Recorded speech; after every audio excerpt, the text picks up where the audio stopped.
Je dirais d'urgence. La province de Tinrir est une ville, est une province qui n'est pas très ancienne parce qu'elle est créée administrativement en 2009 et par voie de conséquence elle n'est pas très connue, d'où la nécessité de développer son autorité et sa connaissance auprès des cibles. Et lorsque je dis les cibles, ce sont des cibles qui sont multiples. Il se peut qu'elles soient des touristes, il se peut qu'elles soient des investisseurs, mais il se peut qu'elles soient des résidents aussi. Et pourquoi le marketing territorial? C'est pour développer l'attractivité du territoire. On ne peut pas développer si on n'a pas de l'attractivité. Troisième élément, c'est le marketing et le management du territoire. Ça nous permet aussi d'avoir une bonne gouvernance locale.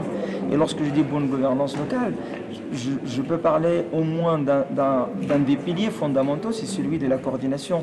Lorsque nous avons un territoire où les acteurs coordonnent de manière, je dirais, intelligente, ils arrivent à développer sans gaspiller les moyens. Donc, l'attractivité, la compétitivité, la bonne gouvernance, tout ça c'est bon. Et le marketing territorial est un levier qui nous permet ça.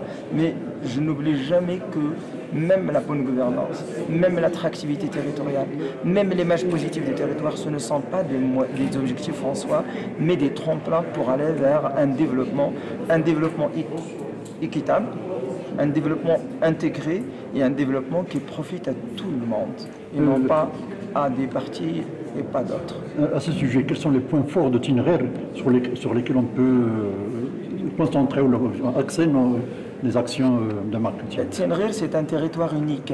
Moi, je peux la qualifier de la province des gorges. Parce que le nombre de gorges que nous avons dans ce territoire, il n'existe nulle part ailleurs. Tinrir et même Drata Filal, c'est un territoire des mines. Tinrir, c'est l'authenticité. Tinrir, c'est la clarté du climat. Tinrir, c'est des oasis extraordinaires. Lorsque je dis des oasis, ce n'est pas seulement des arbres fruitiers, ce n'est pas seulement des palmiers dattiers, c'est de la culture, c'est de la civilisation. Parce qu'à l'intérieur de l'oasis, vous avez des chants, vous avez des poésies, des poèmes, vous avez tout ce que vous voulez.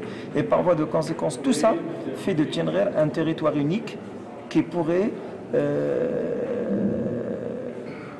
non pas être attractif seulement au niveau international, parce que je crois que les internationaux et les touristes étrangers connaissent Tinrir mieux que les Tinirois, mais aussi pour les touristes nationaux.